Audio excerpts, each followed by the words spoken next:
Okay, tell us about yourself. Okay. My name is Sister Faiza, and I am from Indianapolis, and I'm an urban farmer as well. And we've come to enjoy the festival. Okay, how do you define yourself? Like, what do you like to wear? I like to wear clothes that I say are cultural, which reflect Black Americans, but also Africans on the continent. Okay, tell us how you got started making, like, creating that process. Uh, What?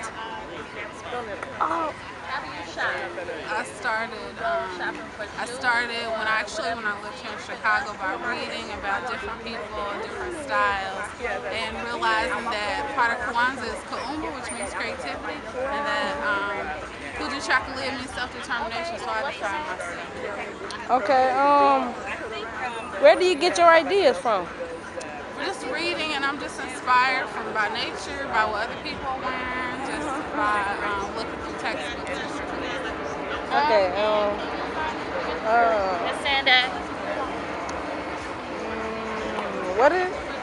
what is the style you in right now? The style I'm wearing, I call it African urban. Okay, okay, that would be all. Thank you, thank you.